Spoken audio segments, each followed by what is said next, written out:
Bismillahirrahmanirrahim. Assalamualaikum warahmatullahi wabarakatuh. Alhamdulillahirabbil alamin. Arsala rasulahu bil huda wa dinil haq liyudhhirahu 'ala dini kullih wa kafa billahi syahidan. Asyhadu an la ilaha illallah wahdahu la syarikalah wa asyhadu anna Muhammadan abduhu wa rasuluh. Allahumma shalli wa sallim wa barik ala sayyidina Muhammadin nabiyil ummi wa ala alihi wa sahbihi wasallim. Alhamdulillah, kita memanjatkan rasa syukur kita kehadirat Ilahi Robbi yang telah melimpahkan berbagai nikmat kepada kita sekalian, sehingga pada sore hari ini kita bisa bertemu di dalam rangka pengajian, yaitu Forum Pengajian Universitas Gadjah Mada, yang insya Allah akan bersama dengan Bapak Kiai Haji Ahmad Bahaudin Nur Salim, yang kita kenal dengan Gus Baha. Salawat dan salam semoga terlimpah kepada junjungan kita Nabi Agung Muhammad Sallallahu Alaihi Wasallam beserta para keluarga, para sahabat, dan insya Allah sampai kepada kita sekalian. Allahumma amin. Untuk memperlancar acara Forum Pengajian Universitas Gadjah Mada, mari kita awali dengan membaca basmalah bersama-sama. Bismillahirrahmanirrahim. Insya Allah dengan bacaan basmalah maka acara dari awal sampai akhir akan berjalan dengan lancar dan senantiasa memperoleh keberkahan dari Allah Subhanahu wa Ta'ala. Selanjutnya akan ada sambutan. Sambutan yang pertama akan disampaikan oleh yang terhormat Profesor Nizam selaku Ketua Forum Pengajian Universitas Gadjah Mada. Kepada Profesor Nizam dipersilahkan. Terima kasih Ustaz Sentot. Yang saya hormati Kiai Haji Ahmad Bahaudin Nur Salim, Gus Baha. Yang saya hormati Pak Rektor serta seluruh pimpinan Universitas Gadjah Mada, rekan-rekan dekan dan seluruh sivitas akademika yang berbahagia. Adik-adik mahasiswa sekalian, Assalamualaikum warahmatullahi wabarakatuh. Innalhamdulillah nahmaduhu wa nasta'inuh, asyhadu an la ilaha illallah wa asyhadu anna Muhammadan abduhu wa rasuluh. Allahumma sholli wa sallim wa barik ala Muhammad wa ala alihi wa sahbihi ajmain. Sore hari ini alhamdulillah kita semua bisa bersilaturahmi meskipun lewat layar HP, layar komputer, dalam keadaan sehat walafiat, semua dalam firman Allah SWT. Satu kebahagiaan yang kita alami di sore hari ini, kita bisa bersilaturahmi dengan Gus Baha untuk mendengarkan tausiah-tausiah beliau di tengah akhir Ramadan ini. Insya Allah kita semua dalam jalan ibadah Ramadan ini mudah-mudahan selalu mendapatkan ridho, berkah, hidayah, inayah dari Allah SWT dan mendapatkan maghfirahnya. Kami atas nama pengurus Forum Pengajian Gadjah Mada menyampaikan terima kasih jazakumullah khairan untuk Gus Baha yang telah berkenan untuk berbagi ilmu di sore hari ini. Saya tidak berpanjang kata karena kita sangat mengharapkan nanti mendapatkan tausiah dari Gus Baha, dan pada seluruh peserta pengajian juga TV NU saya ucapkan terima kasih atas kehadiran kita baik secara fisik maupun kehadiran hati kita di sore hari ini. Mudah-mudahan kita semua selalu dalam lindungan Allah dan kita semua bisa melewati pandemi COVID-19 ini dengan baik dan diberikan kemudahan. Terima kasih. Wassalamualaikum warahmatullahi wabarakatuh. Waalaikumsalam warahmatullahi wabarakatuh. Terima kasih Prof. Nizam atas sambutannya selaku Ketua Forum Universitas Gadjah Mada, Forum Pengajian Gadjah Mada. Selanjutnya akan disampaikan sambutan Rektor Universitas Gadjah Mada kepada yang terhormat Bapak Profesor Panut Mulyono, dipersilahkan. Matur nuwun Pak Ustadz Sentot. Assalamualaikum warahmatullahi wabarakatuh. Alhamdulillahirabbil alamin. Assalatu wassalamu ala asrofil anbiya'i wal mursalin sayyidina wa maulana Muhammadin wa ala alihi wa sahbihi ajmain, amma ba'du. Yang saya hormati dan saya banggakan Gus Baha, yang saya hormati Prof. Nizam, Ustaz Sentot, dan adik-adik mahasiswa dan seluruh peserta pengajian, Bapak Ibu Dekan, Bapak Ibu dosen, Bapak Ibu teknik yang saya muliakan. Pertama, marilah kita panjatkan puji syukur kehadirat Allah Subhanahu wa Ta'ala, karena dengan rahmat taufik dan hidayahnya sore hari ini kita dapat bersilaturahmi dalam acara pengajian Universitas Gadjah Mada. Sholawat dan salam semoga tercurah kepada junjungan kita Nabi besar Muhammad Sallallahu Alaihi Wasallam, keluarga beliau, sahabat-sahabat beliau, dan kepada kita semua. Bapak Ibu yang saya hormati, kami atas nama Universitas Gadjah Mada mengucapkan terima kasih yang sebesar-besarnya kepada Gus Baha, kepada DPNU, dan kepada seluruh hadirin serta panitia yang telah mengatur sehingga pengajian ini dapat berjalan dengan baik secara daring.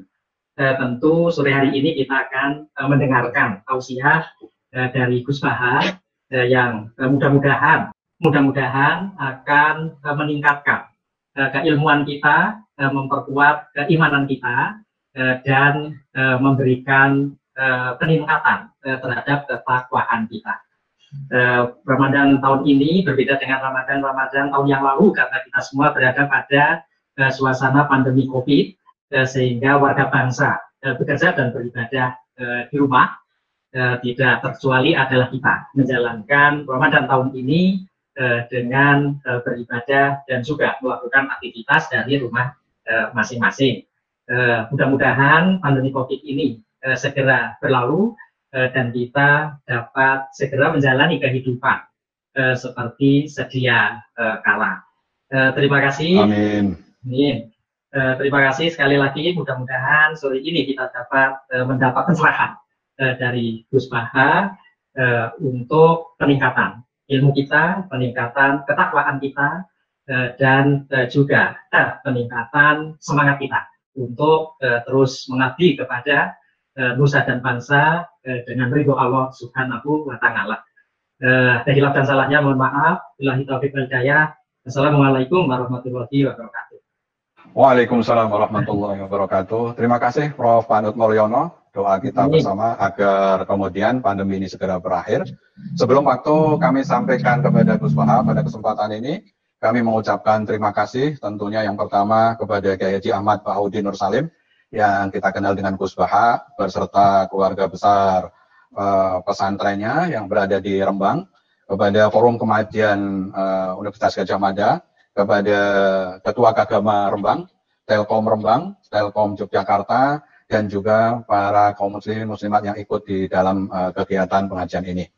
Mohon maaf Gus Baha, ini ada tulisan dari panitia yang tertempel di backdrop, yaitu tanggung jawab intelektual dalam dakwah Islam. Saya masih ingat bahwa mengundang kiai itu berpahala, tapi ngatur kiai itu berdosa. Nah, oleh karena itu kami persilakan kepada Gus Baha, kira-kira tema yang diminta panitia adalah itu, atau mungkin apapun yang disampaikan oleh Gus Baha, insya Allah akan menarik dan akan menjadi viral. Kepada Gus Baha dipersilahkan. Itu pangkat maupun harta itu dihisab. Hingga akhirnya banyak ulama yang memilih miskin. Dulu miskin itu pilihan karena takut hisab. Sekarang alhamdulillah takdir. Nah, tapi teori itu ketika Imam Syafi'i berguru sama Imam Malik setelah wisuda, mungkin kalau sekarang termasuk kumplot, kata gurunya kamu harus mengaji lagi sama namanya Muhammad bin Hasan As-Syaibani, orangnya di Irak. Akhirnya singkat cerita Imam Syafi'i menempuh perjalanan dari Madinah ke Irak.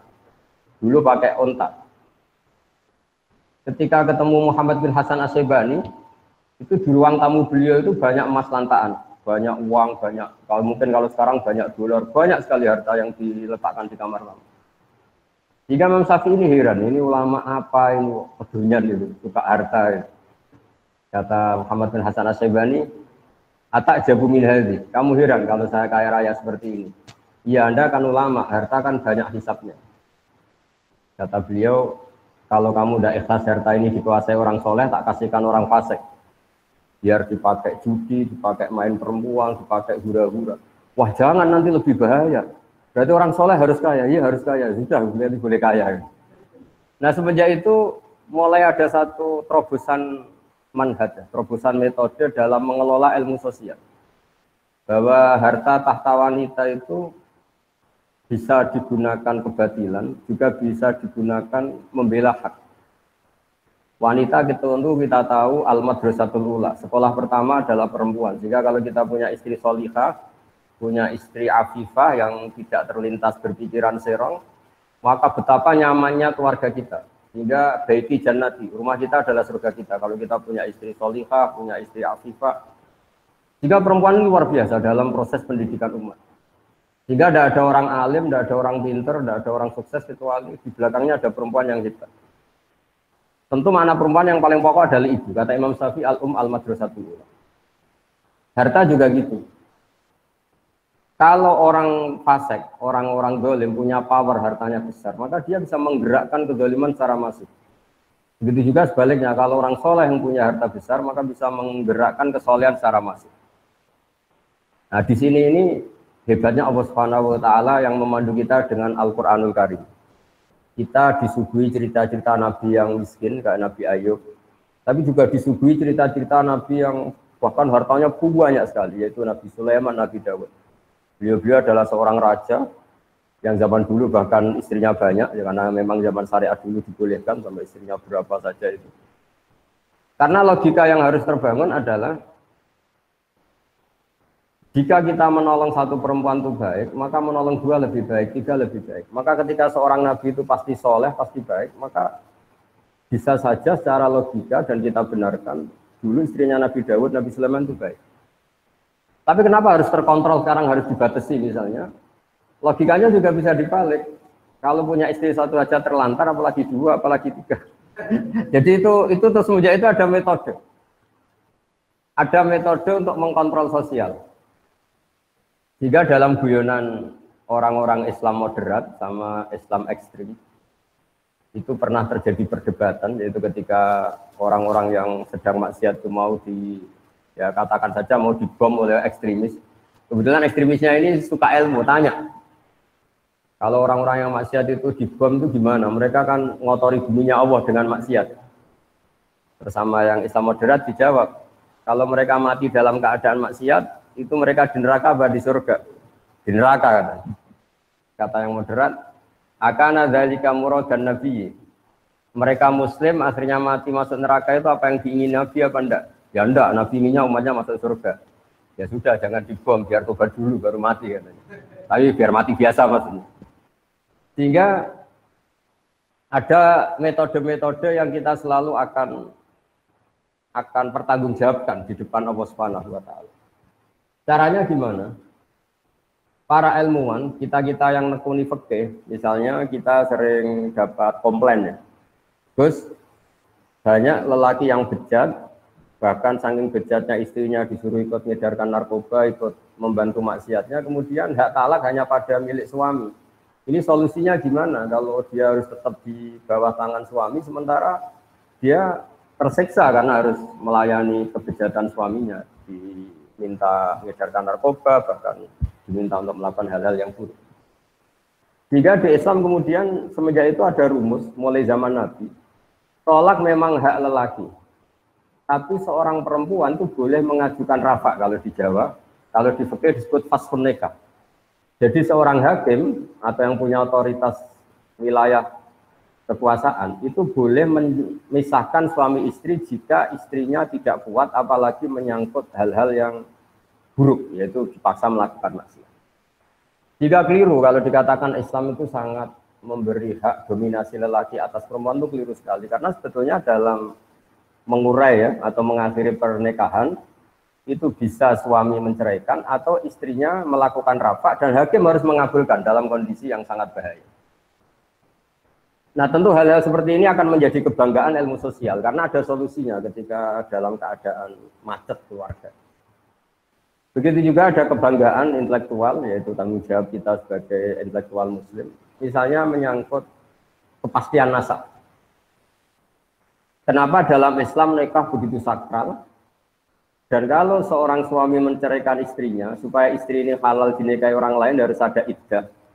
Iddah itu ya kira-kira masa jeda yang ada kepastian bahwa rahim perempuan ini sama sekali nggak ada sperma dari suami pertama.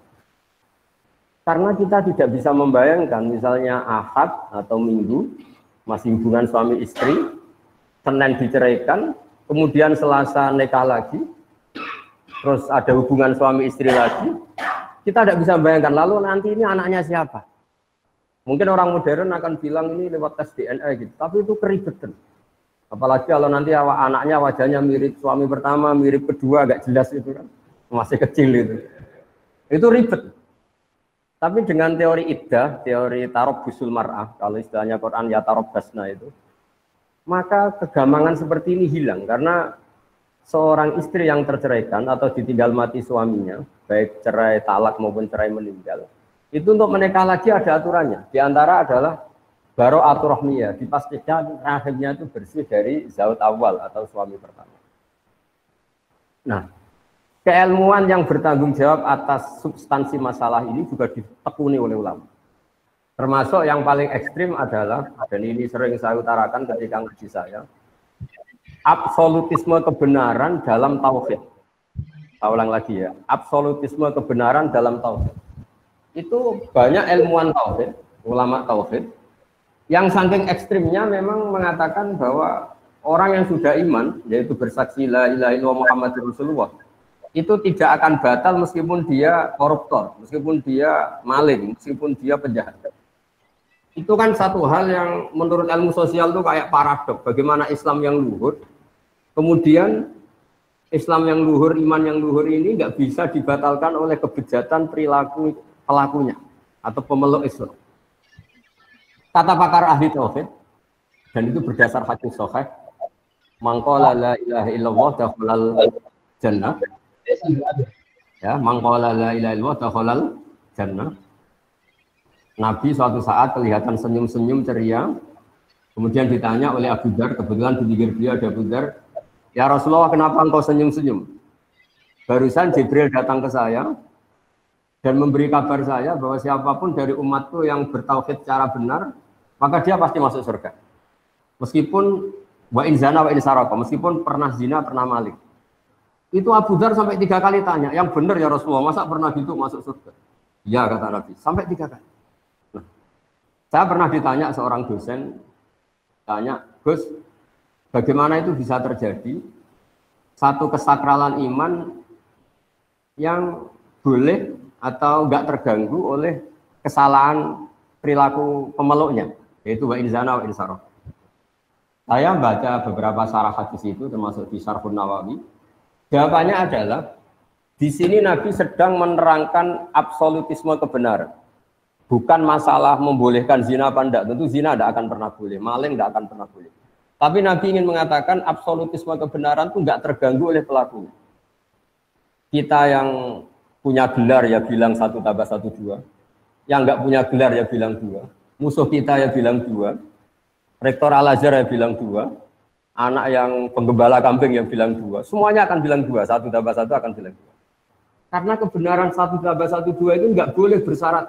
Boleh mengatakan 2 kalau Anda rektor. Boleh mengatakan 2 kalau Anda soleh. Kalau tidak soleh kamu harus mengatakan 3, tidak boleh. Kebenaran absolutisme harus sah. Siapapun yang mengatakan itu. Sama, kebenaran bahwa Allah Tuhan itu selalu sah. Siapapun yang mengatakan itu. Bahkan orang yang berkafir 100 tahun, dia kafir, saat itu melafalkan la ilaha illallah maka imannya langsung sah. Padahal berpuluh-puluh tahun dia kafir. Karena kebenaran absolut akan selalu sah tanpa memandang pelaku. Nah ini namanya substansi kebenaran. Ini nggak akan terganggu oleh perilaku sosial. Kemudian ada ulama yang cara berpikir itu sosial. Bahwa Islam itu bisa menarik karena justru aturan-aturannya itu. Kita sebagai manusia tentu suka kalau negara ini tertib, tanpa perzinaan, tanpa maling, tanpa korupsi. Dan Islam alhamdulillah mengharamkan itu semua dan mengancam itu semua dengan neraka. Sehingga karena sisi sosial ini begitu, maka kita alhamdulillah sebagai muslim. Hal-hal yang buruk diharamkan, dan di antara ciri Nabi adalah mengharamkan yang haram.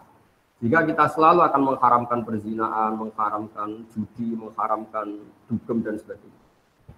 Tapi pertanyaannya adalah, selalu ada kebenaran absolut, yaitu iman. Boleh enggak kebenaran absolut terganggu oleh kesalahan sosial? Itu tadi. Kalau kebenaran absolut, ya sudah enggak boleh diganggu oleh apapun, termasuk tadi. Kita mengatakan 1 tambah 1 2. Orang baik yang bilang 2, orang buruk yang bilang 2, setengah baik, setengah buruk yang akan bilang 2. Karena kebenaran absolut adalah kebenaran yang tidak boleh terganggu oleh apapun. Nah di sini kenapa Nabi mengatakan wa in zana wa in saraka. Tapi di balik yang sama, dengan porsi yang sama, Nabi pernah mengancam la yazni zani hina yazni wa huwa mu'min wa la yasriqu sariq hina yasriq wa huwa mu'min. tidak pernah berzina seseorang, kemudian dia saat itu berstatus mukmin. Dan tidak pernah maling seseorang, kemudian saat itu dia berstatus mukmin.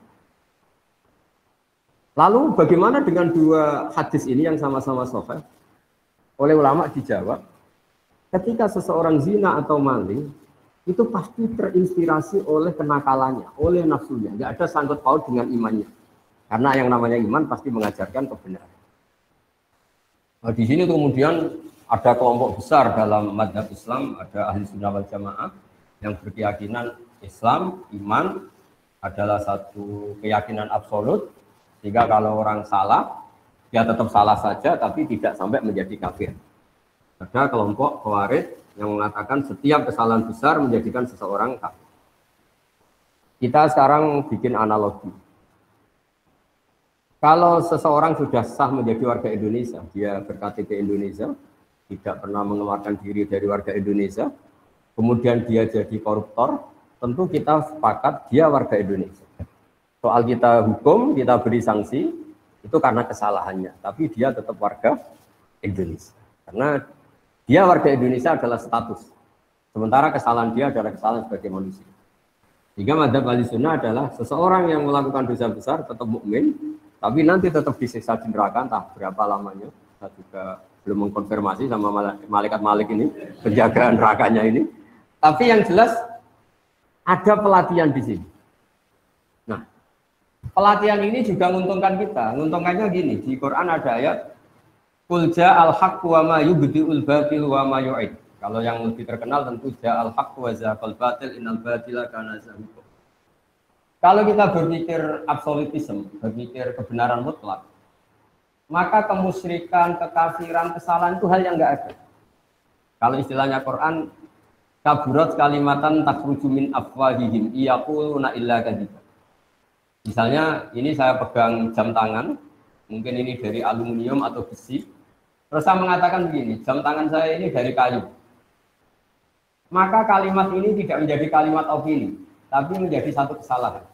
Karena itu kalimat yang salah. Nah, jika kalau Tuhan itu hanya Allah, maka hakikat yang ada ya Tuhan itu hanya Allah, bukan yang lain. Sehingga apapun banyaknya orang musyrik itu dianggap enggak ada. Wa ma yubdi'ul batil wa ma yu'id. Sesuatu yang batal, yang enggak benar itu pasti enggak ada. Karena tadi fakta bahwa jam ini dari kayu adalah enggak ada.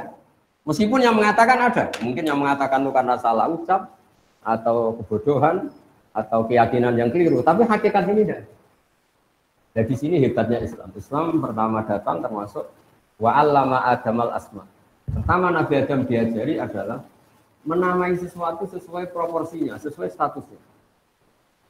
Jadi andaikan dari dulu orang kafir Quraisy mengatakan, wah ini pahatan batu dari Magelang gitu, atau ini batu dari Ponorogo, jenis batunya ini, pemahatnya ini, harganya ini. Mungkin mereka hanya bilang ini batu yang dipahat. Tapi gara-gara ini diberi gelar, diberi penamaan manat, pemberi, al-uzza, ini satu hal yang agung, satu hal yang besar, Hubal. Sehingga terus orang itu gampang, wow kalau saya melecehkan ini pasti saya kualat. Tapi hakikatnya ini tetap batu. Nah, jika apakah ada Tuhan selain Allah? Ya jawabannya tidak ada, karena selalu Tuhan hanya Allah Subhanahu wa Ta'ala. Tapi apakah ada orang yang menuhankan selain Allah? Hanya. Ini dibedakan antara hak selalu satu. Ya hak selalu satu dan kebatilan selalu nggak ada. Tapi yang mengatakan ada, yang meyakini ada, tapi kebatilan sendiri. Ini banyak juga ulama yang spesial membela ja'al haqqu wa zahaqal batil. Seperti saya mengatakan baju saya ini putih. Ya sudah putih. Kok banyak satu dunia mengatakan baju saya hitam, itu tidak punya pengaruh. Baju saya menjadi hitam tetap putih. Karena kebenaran absolut akan ada, punya eksistensi. Disebut ja'al haqqu wa zahaqal batil. Yang batil pasti nggak ada. Memang itu tidak faktual. Kemudian ilmu sosial atau ilmu yang didiktekan karena satu hal tertentu ini punya pengaruh. Yaitu misalnya sesuatu ini putih. Gara-gara mata kita rabun mengatakan itu hitam. Atau sesuatu itu hitam karena kita punya penyakit tertentu di mata kelihatan biru. Nah, di sini ya, kalau ulama mengatakan mulai ada hijab. Sebetulnya manusia tahu bahwa Tuhan hakiki adalah harusnya Tuhan yang awal. Karena nggak mungkin langit bumi ini diciptakan sesuatu yang lebih terbelakang dari langit bumi. Sehingga Allah mensifati dirinya al-awwal. Namanya pencipta harus wujud lebih dulu, al-awwal. Karena langit bumi ini adalah wujud, punya eksistensi, maka penciptanya harus lebih punya eksistensi. Kalau dalam bahasa pesantren disebut wajibul wujud. Kalau yang diciptakan saja ada, maka yang menciptakan pasti ada. Jika alam raya ini tidak dimulai dari nihilisme, ketiadaan, tapi dimulai dari yang ada. Yang ada ini oleh kita, zaman kita kecil ngaji, ujian wujud idam bapak. Karena eksistensi pertama seorang pencipta adalah harus wujud, harus punya eksistensi. Ini juga ada yang menekuni sendiri, namanya ilmuwan tauhid. Menekuni satu kebenaran absolut yang tidak boleh terdikte oleh ilmu-ilmu sosial. Tapi pertanyaannya adalah, apapun absolutismenya kebenaran ini, manusia itu punya sisi keterbatasan. Apapun putihnya baju ini, kita harus melatih orang yang mengatakan supaya dalam keadaan matanya normal, kondisinya normal.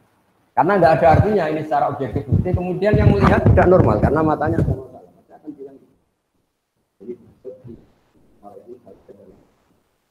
Jadi kalau ada satu kesalahan, pasti ada problem. Nah hakikat dari alam raya ini, Ija al-haqqu wa ma yubdi'ul batilu wa ma yu'id. Sekali hak itu datang, maka satu kesalahan ini pasti ada. Jika dalam awal surat Kahfi dijelaskan, mereka berkomentar tentang Tuhan seperti ini.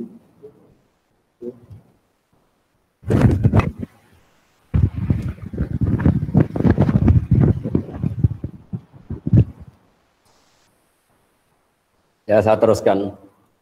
Jadi para intelektual ya atau para ilmuwan penjaga kebenaran yang absolut itu adalah cara berpikir bahwa eksistensi kebenaran absolut itu tidak boleh terganggu oleh status sosial.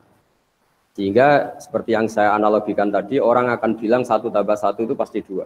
Itu tidak dosen, tidak rektor, tidak orang fasik, tidak orang soleh, tidak koruptor, tidak KPK.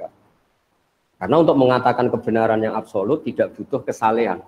Siapa saja sah.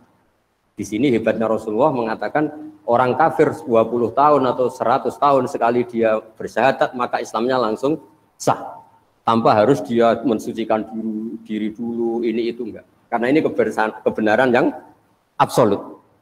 Sehingga keyakinan mainstream ulama seluruh dunia, kalau ada orang muslim melakukan dosa besar maka dia tetap muslim dan dosanya tetap dosa. Tidak boleh orang menjadi kafir hanya karena melakukan kesalahan. Sama, kita selalu warga Indonesia karena berKTP Indonesia, berstatus Indonesia, meskipun kita koruptor, tetap kita warga Indonesia. Nah, mulai benar-benar keluar warga Indonesia kalau kita merubah jati diri kita, KTP kita, paspor kita. Sama, kita menjadi kafir kalau sudah merubah Tuhan kita. Dari Tuhan Allah menjadi Tuhan apa, itu benar-benar menjadi kafir. Tapi selagi kita cara bertauhid adalah la ilaha illallah Muhammadur Rasulullah, maka imannya sah. Nah, kemudian yang kedua menyangkut sosial. Tapi dalam mengawal keimanan ini, nggak semudah itu tadi. Kita tidak mudah melatih orang mengatakan baju ini putih, tanpa dia punya perangkat, matanya sehat, kondisinya cerah. Karena untuk mengatakan putih itu butuh kesaksian bahwa itu putih. Dan bisa mengatakan itu putih kalau matanya normal tanpa ada penyakit. Nah, di sini ini terus ada gerakan ulama melawan hijab. Makanya di juz amma itu, di awal-awal kita ngaji juz amma yang masih juz 30 itu, kalau mengistilahkan orang-orang kafir, kalla innahum ar-rabbihim yauma idzil lamahjubun. Orang kafir itu siapa? Adalah orang yang cara melihat Tuhannya itu ada hijab, ada pembatas. Jika sesuatu yang putih karena dia ada sekat, akan dikatakan tidak putih. Nah, Islam itu agama yang mengajarkan baini wa baina Allah nggak boleh ada hijab. Jika kita diajarkan sholat, diajarkan munajat, diajarkan wiridan, supaya nggak ada sekat bainana wa baina Allah antara kita dan Allah. Diharapkan kalau nggak ada sekat, itu kemudian ada kebenaran hakiki yang kita kenali. Barokahnya mengenali kebenaran hakiki ini, iman kita menjadi mantap. Nah, kalau sudah mantap, itu yang istilahnya Allah Jelaskan yusabbitu Allahu alladziina aamanu bil qawli tsabiti fil hayatid dunya fil akhirah. Bahwa orang mukmin akan ditetapkan imannya sebagaimana iman itu sendiri adalah al-qauli tsabit. Memang satu statement atau satu status atau satu fakta yang nyata. Beda dengan orang kafir ketika misalnya menyembah batu atau menyembah manusia, nanti di akhirat sama Allah dipanggil, Tuhan kamu siapa? Batu Gusti. Tuhan kamu siapa? Manusia ini. Mana itu? Setelah dipertontonkan ternyata mereka ada siapa-siapa. Ini yang disebut mereka didatangkan bersama Tuhan-Tuhan yang mereka sembah. Wa dhalla anhum ma kanu yaftarun. Kemudian ini semua enggak ada guna. Jadi sebagai mukaddimah saya memang orang yang sangat fanatik supaya umat Islam berpikir tauhid secara benar. Dan itu penting sekali karena semua nabi kalau mengistilahkan dirinya itu qul inni ala bayyinatin mir rabbi. Syarat iman itu harus melihat kebenaran itu, orang Jawa itu cetha welo-welo, harus sejelas-jelasnya. Kenapa kita pertama mensifati Tuhan itu wujud misalnya? Karena alam raya ini terlanjur wujud, punya eksistensi. Kan nggak mungkin sesuatu yang wujud kemudian penciptanya sendiri tidak wujud. Itu nggak ketemu akal. Pakai fayakunul adamu yakhluqu mawjudan. Bagaimana sesuatu yang nggak ada, yang harusnya nggak bisa jadi faktor, kemudian menyebabkan sesuatu yang ada. Oh kalau gitu alam raya ini penciptanya atau Tuhannya siapa? Ya sifati saja zat yang wujud. Akhirnya kita nyifati wujud. Berhubung pencipta tentu wujudnya lebih dulu. Akhirnya kita sifati qadim atau awal. Wujud idam atau kidam. Idam, qadim, awal. Masa pencipta kalah dulu sama yang diciptakan. Kemudian karena pencipta ini super, mesti nggak ada yang mengalahkan. Lalu kita sifati bako atau akhir, nggak akan punah. Wujud, idam, bako. Terus mukhalafatul lil hawadisi. Karena pencipta adalah tidak makhluk, makhluk tidak pencipta, maka semua apa-apanya harus berbeda. Maka kita sebut mukhalafatul lil hawadisi, atau kalau dalam bahasa Quran disebut al-qayyum. Zat yang berdiri sendiri. Sehingga kalau kita di antara doa Nabi katanya ada ayat yang langsung saya ambil dari aras, yaitu ayat kursi Allahu la ilaha illa huwal hayyul qayyum. Zat yang eksistensinya tidak butuh yang lain. Beda dengan kita. Kalau dalam ilmu tasawuf, apapun hebatnya kita, meskipun kita penguasa dunia sekalipun, itu kalau dalam ilmu tasawuf nggak makan lemes. Bagaimana kita katakan penguasa dunia sementara nggak minum lemes, nggak makan lemes. Kerennya gimana? Kita hanya bergantung sepiring nasi, bergantung segelas air. Tapi kita memaklumatkan diri sebagai penguasa dunia. Sehingga itu betul-betul dhaif, betul-betul kita ini makhluk yang lemah. Sehingga ketika Allah mencibir Fir'aun atau mencibir Namrud, itu hanya dengan kata-kata, kalau dia Tuhan, itu dia harusnya nggak makan. Bagaimana Tuhan kemudian kalau nggak makan kangkung itu lemes, nggak makan nasi itu lemes, itu nggak kebayang. Jika Allah mensifati dirinya, wa huwa yut'imu wa la yut'am. Saya ini Tuhan.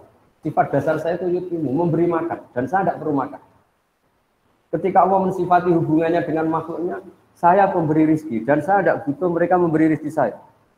Wa ma khalaqtul jinna wal insa illa liya'budun. Saya tidak menciptakan manusia dan jin kecuali mereka supaya mengenali saya, menyembah saya. Ma uridu minhum rizki wa ma uridu minhum ayyutimun. Saya tidak ingin mereka memberi rizki ke kita dan mereka memberi makan ke kita. Para intelektual ini juga berpikir keras supaya tauhid ini terjaga dengan berpikir yang baik, dengan akidah yang baik, dengan logika yang baik. Nah, ini penjaga-penjaga ja'al haqqu wa zahaqal batil innal batila kana zahuqa. Hak itu yang punya eksistensi, barang yang enggak hak itu selamanya hakikatnya enggak.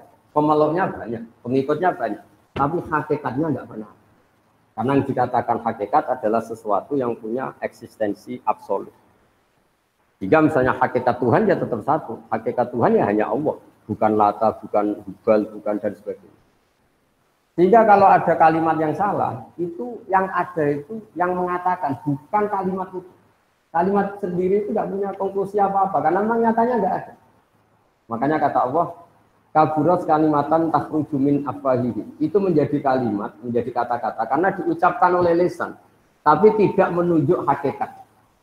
Jadi misalnya saya mengatakan baju saya ini hitam, itu menjadi kata-kata yang saya ucapkan. Tapi tidak menjadi kalimat yang menunjukkan kebenaran, karena itu salah. Jika kalau kalimat yang salah itu istilah Tuhan, itu kalimat yang menjadi kata-kata karena keluar dari mulut. Yang benar adalah al-ismu yadullu alal musamma. Kalau sudah menjadi kalimat, misalnya ini saya katakan jam, ya memang benar-benar jam. Kalau ini saya katakan pulpen, harus benar-benar pulpen. Yang namanya al-ismu harus yadullu alal musamma. Namanya penamaan harus sesuai hakikat yang dinamai. Hingga ini pentingnya. Kenapa Nabi Adam pertama diajari nama? Wa 'allama Adamal asma.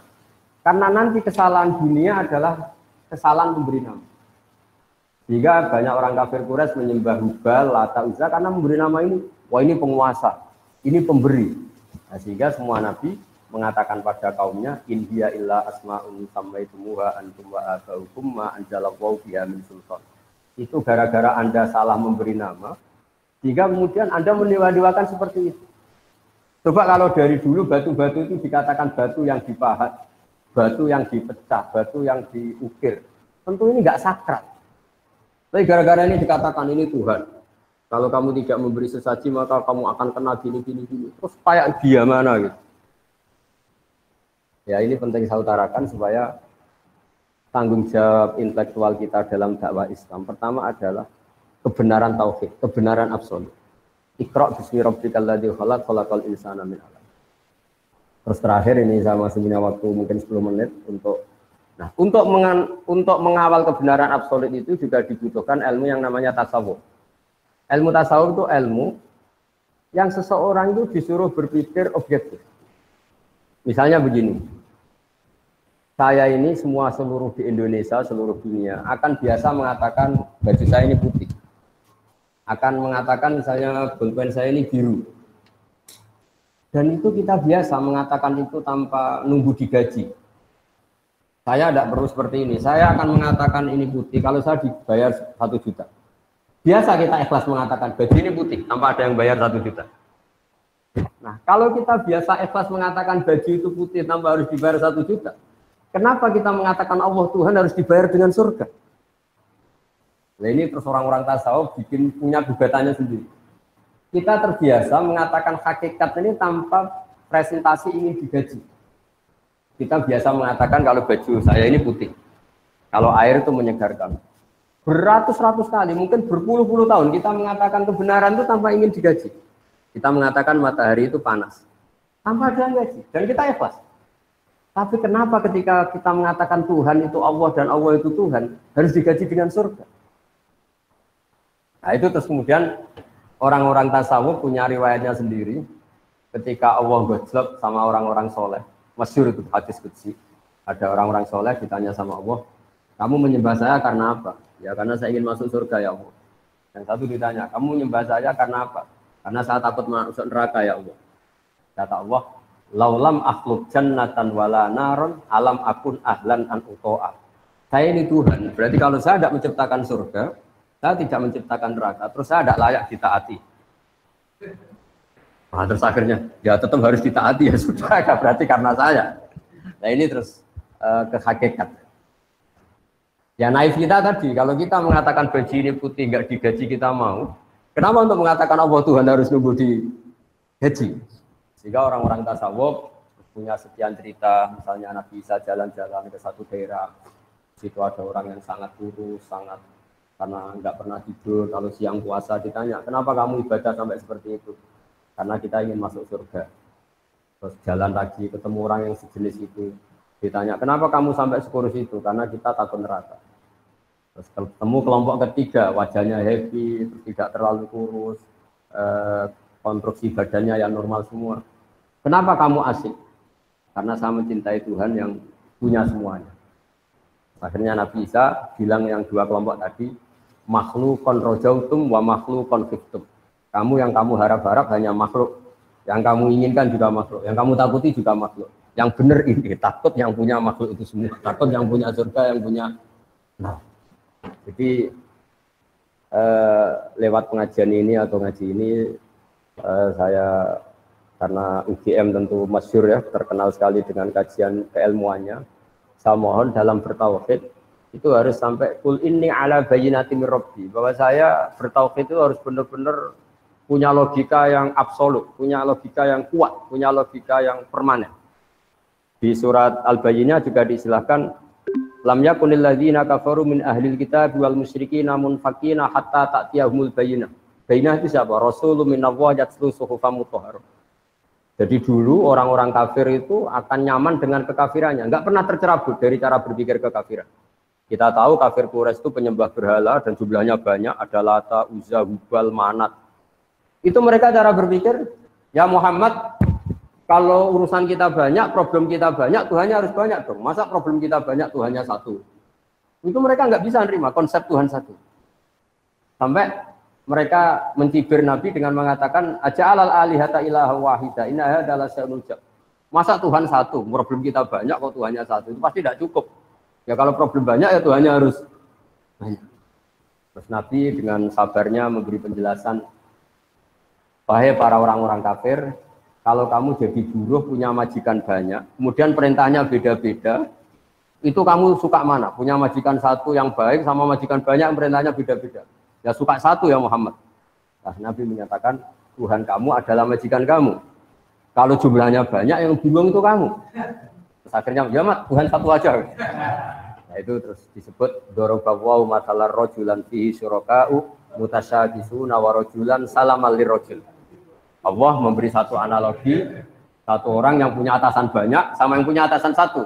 Tentu kita nyaman yang punya atasan satu. Dan Tuhan kamu itu atasan kamu. Maka ya sebaiknya satu saja supaya Anda tidak bingung. Yaitu hatta ta'tiyahumul bayyinah. Jadi saya mohon semua Civitas Akademika UGM juga semua yang suka ngaji, bahwa bertauhid itu harus sampai kul inni ala bayyinatin mir rabbi. Bahwa kebenaran harus benar-benar logis, absolut, dan tidak boleh tergoyah oleh apapun. Saya kira demikian, mohon maaf. Assalamualaikum warahmatullahi wabarakatuh. Waalaikumsalam warahmatullahi wabarakatuh. Terima kasih pada Gus Baha yang telah memberikan satu pencerahan pada kita berkaitan dengan satu landasan yang paling utama, yaitu masalah tauhid ini.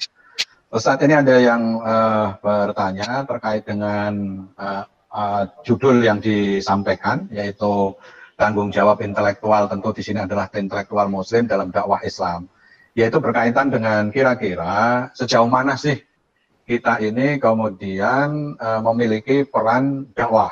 Karena kalau kita lihat ini Gus Baha ini kan gimana ya, orang yang kemudian begitu rileksnya, begitu enaknya tatkala kemudian menjawab gitu loh.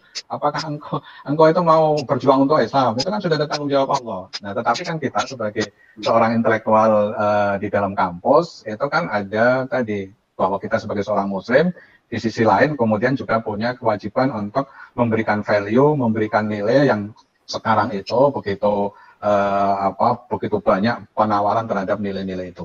Kalau kita ingin seperti Gus Baha kan ya tidak mungkin kan gitu loh. Nah kira-kira balik lagi, kira-kira sebagai seorang intelektual itu bagaimana berkaitan dengan proses tanggung jawab dakwah, berkaitan dengan proses belajar keagamaan. Terima kasih Gus. Oh, ya. Jadi memang kenapa saya sering bikin statement Islam itu tidak usah kamu pikir, itu pasti diurusi oleh Allah Subhanahu wa Ta'ala. Sebetulnya itu bentuk counter ya, karena banyak pemikir Islam yang karena mungkin kurang baca atau nekuni Islam, justru gara-gara pikiran dia ini Islam tambah ruwet. Dan reportnya itu di atas namakan Islam. Jika saya mengcounter itu dengan mengatakan Islam itu tidak usah kamu pikir, karena panduannya jelas.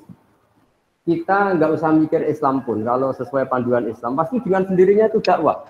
Karena Islam wajibkan mengajar. Islam mengharamkan kitmanul ilmi, menyembunyikan ilmu. Kalau ada kesusahan, Islam juga mengancam, tidak termasuk umatku, dia tidur kekenyangan sementara tetangganya kelaparan.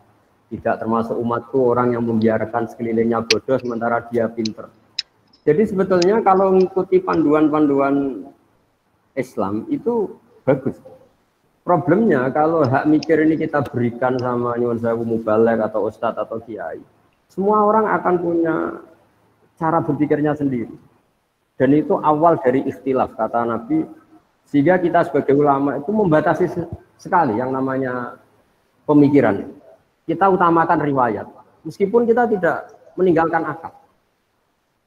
Jadi misalnya begini contoh paling gampang ya. Ada orang dengan pengalaman tertentu, dengan trauma tertentu, kemudian terus pidato begini. Kiai itu harus kaya, dosen itu harus kaya. Kalau dosen tidak kaya, tidak bawa mobil, tidak dihormati mahasiswa. Masa dosen pakai ondel? Ini kan traumanya dia, mungkin dia pernah bawa ondel, ditertawain mahasiswanya atau ditertawain umatnya kalau kiai. Tapi kemudian dia bikin ukuran, untuk bikin ukuran kalau ingin dihormati kamu harus bawa mobil. Pertanyaannya adalah, mana ada target dalam Islam supaya orang dihormati? Target dalam Islam adalah orang nyari ridhonya Allah, bukan ingin dihormati. Nah ini yang kemudian kan tuh jadi lucu, masa orang digerakkan, dia ini harus kaya, kalau nggak kaya nggak dihormati, dosa harus bawa mobil, kalau nggak mau mobil nggak dihormati. Pertanyaannya, target ingin dihormati ini pikiran Islam atau pikirannya dia? Nah, tentu kita tetap tanggung jawab terhadap perjalanan agama ini, kita memberi kontribusi, tapi dengan cara tadi. Saya ulang lagi, dengan cara riwayat. Kenapa saya katakan dengan cara riwayat? Karena kalau analogi sosial, itu tidak ada selesai. Misalnya begini, saya sering ditanya, Gus, sebaiknya orang itu ramah apa enggak? Misalnya kita punya istri, sebaiknya ramah apa enggak? Itu di Quran itu, ini ilmu sosial ya. Wahai para istri Nabi itu cantik-cantik. Kalau kamu ketemu lelaki lain, itu falah takdokna bil qauli. Justru kamu nggak boleh terlalu ramah. Karena kalau terlalu lama, falah takdokna bil qauli, fayat ma'alladzi fi qalbihi marad. Ada perempuan cantik yang ketemu bapak-bapak ramah, senyum. Mungkin pikiran lelaki ini bukan dinilai ramah. Wah, berarti ini mau sama saya, kan jadi repot. Sehingga kalau ilmu sosial semuanya mungkin ramah yang sesuatu yang baik, tapi orang yang hatinya sakit, ada penyakitnya, kata Allah, fayat ma'alladzi fi qalbihi marad. Kita sopan sama orang sopan terkenal dermawan. Kena penipu, ini dianggap satu objek. Wah, kapan-kapan nipu orang ini ya, potongannya kok gampang ditipu. Jadi ilmu sosial itu ilmu yang mengeruwet. Karena kebaikan sosial ini akan dimanfaatkan orang-orang fasik, orang-orang durhaka untuk keburukan. Sehingga Islam itu mengelola sosial itu ya agak gampang karena memang logika sosial itu. Makanya pertama Imam Syafi'i ngaji Imam Malik itu gejolokannya gini, dan saya mengenang betul gejolokan itu.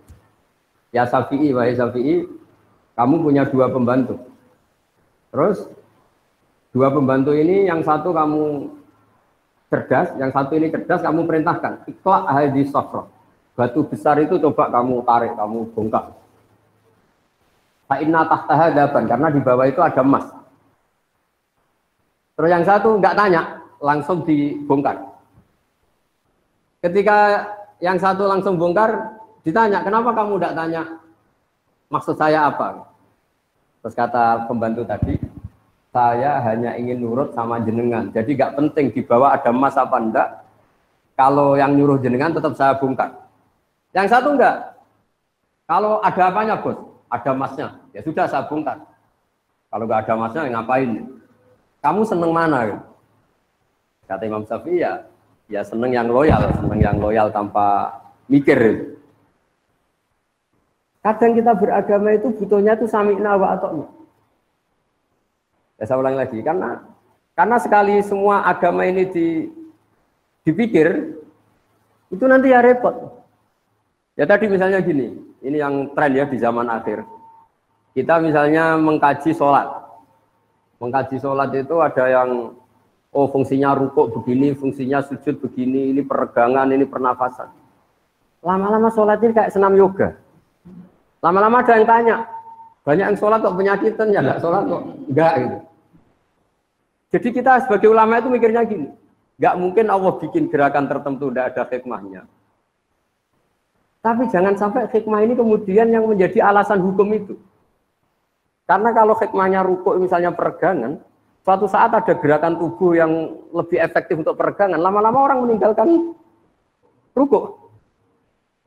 Nah, Bapak MC, ulama itu berpikir gitu, jadi berpikir ini nuruti akal apa nuruti logika. Kalau nuruti logika tadi takutnya, misalnya puasa itu supaya sehat. Terus ada orang yang bilang, tapi saya kalau puasa malah sakit. Jadi Nah, makanya dalam sisi ilmu sosial ya, logika sosial itu khazanah kita. Saya mungkin termasuk kiai muda yang punya banyak khazanah tentang dialek sosial yang diajukan Allah Subhanahu wa taala kepada para kekasihnya. Karena tebaannya itu banyak. Jadi misalnya tadi ada seorang rektor atau kiai top atau bos itu selalu mikir sama anak buah. Kemungkinannya ini bukan anak buah karena dipikir majikan tanpa mendelegasikan. Jadi kalau kita terlalu manja sama anak, mikir anak, nanti anaknya seenaknya dia mau mikir, dipikir bapak. Jadi kalau nggak mikir, anak merasa agak disayang. Ini gimana bapak udah mikir anaknya? Nah, jadi artinya gini. Kenapa saya sering bikin statement? Agama itu rasa berpikir supaya Allah. Maksud saya, takut saya pikiran ini menjadi pijakan hukum. Padahal sementara pikiran ini bikinan kita. Bukan ada riwayat bersandar dari Rasulullah Shallallahu Alaihi Wasallam. Kayak tadi misalnya kita ngomong, kalau kiai tidak bawa mobil tidak dihormati, kalau dosen tidak mobil tidak dihormati. Pertanyaannya, mana ada target dalam Islam ingin dihormati? Jadi itu sebetulnya tentang itu, bukan. Tadi kita tetap bertanggung jawab terhadap perjalanan Islam ini, termasuk hikmah-hikmah tadi. Kenapa ada kebenaran absolut yang kita jaga, yang seperti tadi yang saya katakan, tapi juga ada kebenaran sosial yang juga harus kita jaga. Jika ada hadis mangkola la ilaha illallah dakhalal jannah wa in zana wa in saraqa, tapi juga ada hadis la yazni zani fi nazni wa huwa mu'min.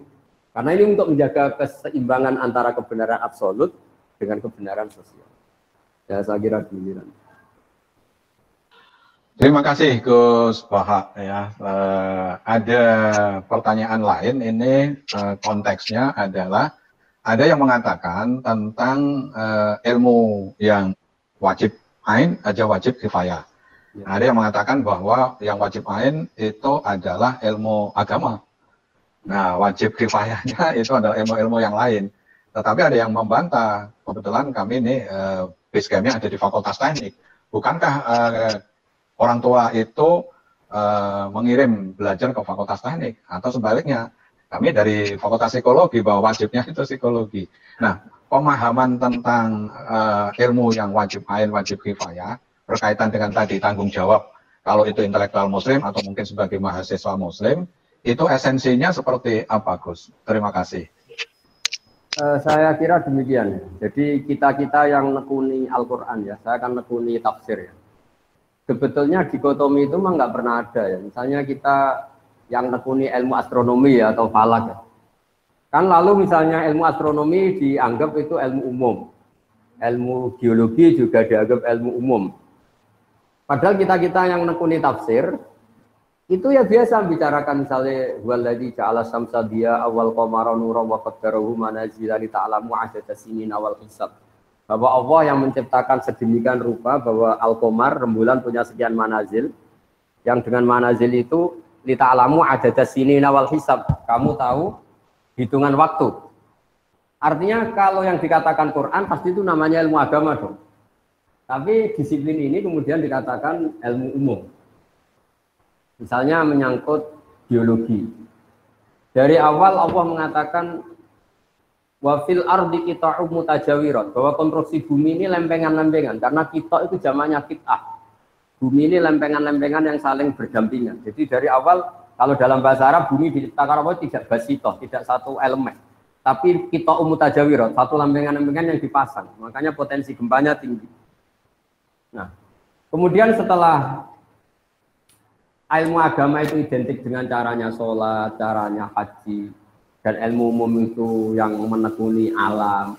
Kemudian mulai itu ada dikotomi bahwa ilmu umum itu tidak agama, agama ada ilmu umum. Sebenarnya kita yang nekuni tafsir, nekuni Quran itu nggak ada. Ya tapi ini ya sudah memang. Sosial juga sama. Misalnya negara mewajibkan memikir rakyatnya. Misalnya. Di kita, kaidah fikih kita juga tasarruful imam ala ra'iyah manutun bil maslahah, bahwa hubungannya imam presiden dengan rakyat adalah hubungan kemaslahatan.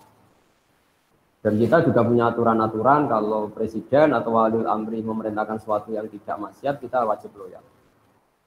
Nah, tapi kemudian tadi entah gimana asal usulnya ilmu agama ini dianggap yang fardu ain itu ilmu agama, tapi ilmu agama yang mana sebetulnya? Karena ilmu agama itu banyak.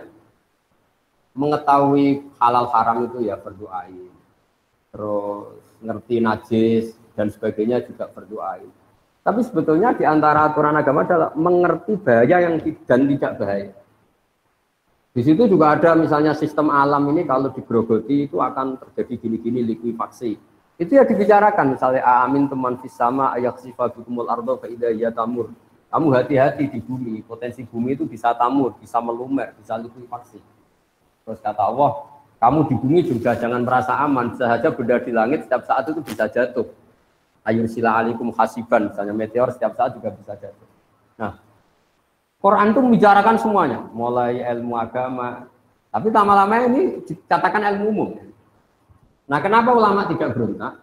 Ini saya beri bocorannya. Karena ilmu umum ini, ilmu-ilmu yang dikatakan umum ini, misalnya di teknik atau di biologi atau di astronomi, ini ilmuwan-ilmuwan itu mengalami perkembangan. Kalau sampai ini di atas namakan agama, kemudian ternyata teorinya itu direvisi, ini agama yang disalahkan. Jika daripada gitu ya biarin saja dikatakan ilmu umum, supaya nanti kalau ada penelitian ini, salah benarnya bukan dikaitkan dengan agama, tapi dengan penelitinya. Tapi jangan pernah kamu katakan bahwa agama tidak mengatur ilmu astronomi. Buktinya, kiai-kiai itu tahu falak sampai 10 tahun ke depan itu bisa digarap. Gerhana itu tanggal berapa, jam berapa, lama gerhana berapa. Itu di kalender-kalender pesantren itu detail dan semuanya benar. Itu kan ilmu umum. Tapi kenapa tidak kita katakan itu ilmunya Islam? Takutnya kita ini manusia. Pas garap salah dikatakan Islam, ternyata malam Senin tidak gerhana, gerhananya malam Selasa. Nanti Islamnya yang salah. Itu bocorannya. Ini kalau nggak sama UGM tidak tak kasih bocorannya. Jadi sebetulnya beberapa ilmu ini milik Islam juga, tapi ketika diklaim milik mereka ya sudahlah. Jadi kalau ada kesalahan agamanya yang nggak kena itu. Karena apapun benarnya Islam dibawa oleh manusia. Kalau zaman Nabi pasti benar, maksudnya kita nggak Nabi. Sehingga semenjak itu ulama mengatakan jangan pernah membenarkan satu teori atau menyalahkan atas nama Islam. Takutnya yang salah itu kamu, tapi kamu atas namakan Islam. Ya, saya kira demikian. Oke, ada pertanyaan terakhir ini, Ustadz, karena nampaknya Gus Pak juga harus ada kegiatan yang lain. Ini berkaitan dengan masalah tauhid yang absolut tadi. Kemudian beliau bertanya dikaitkan dengan pemahaman kafir yang di suatu saat itu pernah menjadi rame itu loh. Jadi esensinya sebenarnya seperti apa sih definisi atau hal yang terkait dengan kafir yang kemudian dikaitkan dengan surat Ya Ayyuhal Kafirun. Nah, saya kira ini pertanyaan yang terakhir karena Gus Baha ada kegiatan yang lain. Terima kasih Gus. Ya, saya pikir itu harus dianalisis dengan kepala dingin, dengan analisis keilmuan. Bahwa pengkelompokan itu nggak bisa dihindari, karena itu fakta sosial. Tapi setelah dikelompokkan, tentu kita sebagai muslim yang baik, tetap mengajak pihak yang lain, mengajak siapa saja untuk lebih baik, lebih benar.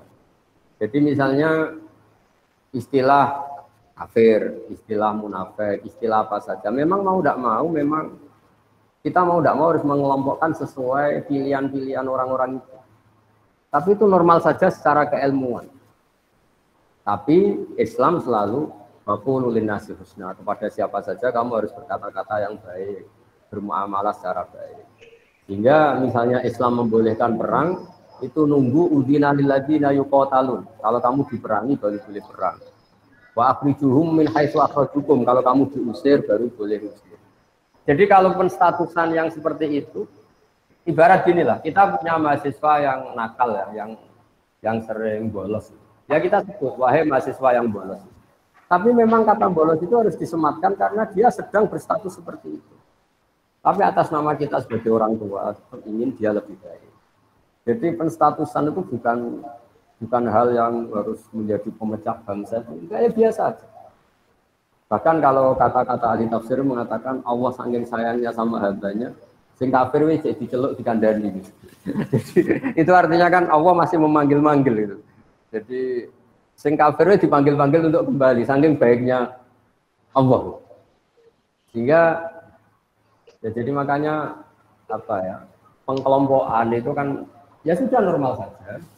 Artinya memang pilihan mereka beda ya, penamaannya juga beda, statusnya beda, tapi itu tidak perlu menjadi alat konflik. Kita niru Piagam Madinah, niru Sulhul Hudaybiyah bahwa dakwah ya bil hikmati wal mau'izatil hasanah, karena la ikraha fiddin, agama ini tidak perlu dipaksakan, tetap bayana rusdu minal ghoi, yang benar pasti ya sudah kelihatan benar, yang salah kelihatan salah. Saya kira demikian, mohon maaf kita semua. Assalamualaikum warahmatullahi wabarakatuh. Waalaikumsalam warahmatullahi wabarakatuh. Terima kasih kepada Gus Baha. Pada kesempatan ini sekali lagi kami dari Universitas Gadjah Mada, khususnya Forum Pengajian Gadjah Mada, mengucapkan terima kasih kepada Gus Baha beserta keluarga besar Pesantren Tahfidzul Quran LP3IA Rembang, dan juga mungkin yang hadir ada di situ. Sekali lagi Ketua Kagama Rembang, Telkom Rembang, Telkom Jogja, dan juga seluruh yang ikut kegiatan ini. Mudah-mudahan ini memberikan satu semangat di era yang sekarang ini, ya saling tadi berkaitan dengan dimensi-dimensi keagamaan dan juga dimensi-dimensi yang terkait dengan keberadaan wabah ini. Mungkin dimohon Gus Baha untuk bisa menutup dengan doa agar kemudian keberkahan senantiasa berada, termasuk berada kita-kita semua, termasuk juga bagaimana UGM mampu memberikan pencerahan dari UGM untuk Indonesia, dari UGM untuk dunia. Silakan Gus. Bismillahirrahmanirrahim. Nahmaduka ya Rasul ya syukur wa sallim ala sayyidina Muhammad wa ala alihi wa sallam asma'in. Allahumma ij'alna ya Allah hadina mahdiyin muhtadin ghairu dhalina wa la mudillin. Ya Allah, jadikan kita semua orang yang hadina muhtadin, memberi petunjuk pada yang lain dan kita sendiri dapat petunjuk. Ghairu dhalina wa la mudillin, tidak orang yang menyesatkan dan kemudian menyesatkan orang lain. Allahumma ya wa irham mata habibika Muhammad wa aslim mata habibika Muhammad wa tajawaz an mata habibika Muhammad. Allahumma ya ilahana ya Allah, ihdinas siratal mustaqim siratal ladzina an'amta 'alaihim ghairil maghdubi 'alaihim waladdallin. Amin. Nas'aluka bi anna lakal hamda la ilaha illa anta al-hanan al-mannan ya badi'as samawati wal ardi ya hayyu ya qayyum ya dzal jalali wal ikram. Antar syukona ya Allah husnat da'wati ilaika wa husnat tadbirika fi ayat ya Allah. Wa antuqimana fi Indonesia salimin ghanimin mu'afin min kulli bala'in dunya wal akhirah wa sallimal muslimin. Rabbana atina fid dunya hasanah wa fil akhirati hasanah. Sallallahu alaihi wa sallam Muhammad sallallahu alaihi wa sallam. Subhana rabbika rabbil izzati amma yasifun. Alhamdulillahil alamin. Sirrul Fatihah. A'udzu billahi minasyaitonir rajim. Bismillahirrahmanirrahim. Ya kana na'budu wa la amin. Dengan berakhirnya doa tadi, maka berakhir pula Forum Pengajian Gadjah Mada bersama dengan Gus Baha.